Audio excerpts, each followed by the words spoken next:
Okay, guys, here we go. We're doing our very first update of for Dark Age of. My name is Mike, also known as Tef, or the other DM. I guess I'll start out with some basics. We had about 6 players, one of the bigger games I've ever DM'd, with about a 15-year pause in between the last time I've DM'd. We had a level 1, of course, all of these characters started at level 1. A dwarf named Corvin, an elf named Fandel, a cleric named Deviak Chorster, an elf named Janella Darkspur, a level 1 fighter named Thraben, and a magic user named the Cardinal. Now, I let these guys just pretty much have free reign over what kind of characters they wanted to roll and what they wanted done.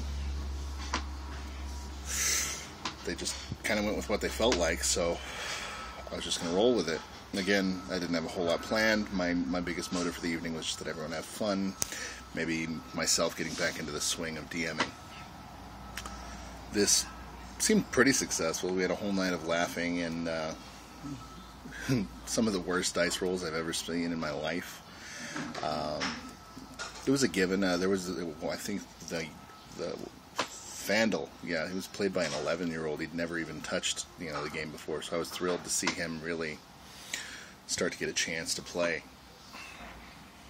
So we started off in the stereotypical bar in the stereotypical castle city, biggest city in the kingdom. It was the capital. And one of the king's guards came in and offered, I think it was 50 gold to anybody who was interested in trying to help end this scourge of undead that had been lately occupying the city. And of course, in my campaign, undead isn't going to be a completely unheard of idea, but it had been picked up significantly in the recent days and weeks.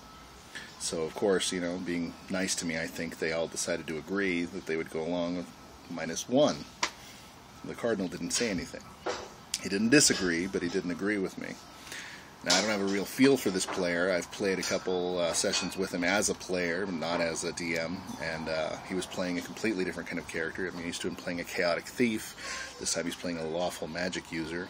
So I thought, okay, well, he's being quiet, but he's being polite, maybe. We're in a large group, everyone's talking loud, who knows? We'll see what happens. So I kind of roll with it. And I think Thraben, our fighter, was particularly unlucky with his starting gold roll. So he needed some extra gear, so he asked the guard, he said, hey, can I get half up front? Instantly, of course, everybody wants their half up front, and whatever, that's fine. Let him have it. I have a tendency of probably being a bit too nice to my characters. I could have killed a couple people the other night, and I didn't do it. It's not fun to re-roll.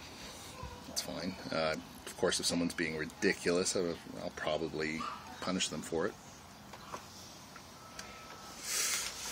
Enough of that. So they all agreed, and I went and did a little bit of shopping. I reminded them they didn't have a ton of time. They met back up, and there they were at the cemetery gates. And they meet up, and somebody, I can't remember who, asked if the guard was going to be coming with. And I stated, well, no, he's in his pajamas, he's ready to sleep.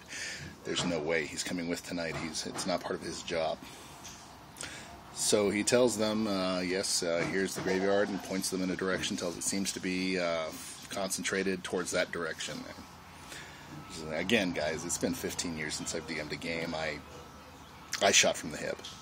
So they proceed, and they're following along rather nicely. It's something I've very rarely experienced in any of my sessions. A lot of people like to, go where they want to go. So I was lucky there.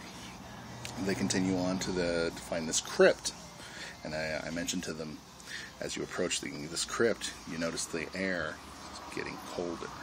It's colder, it's trying to give some sort of ambiance.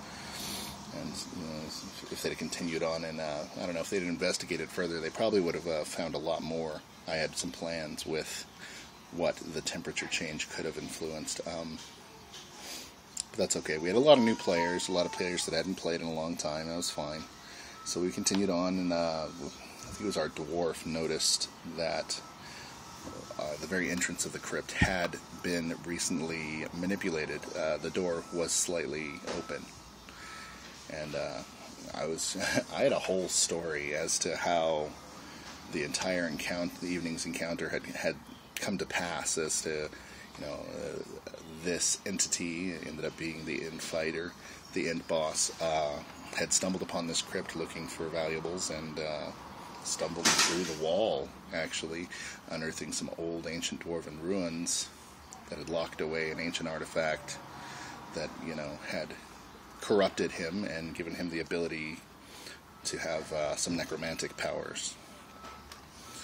And again, it wasn't a ton of investigation, but I will continue this update and recap after dinner. Thank you.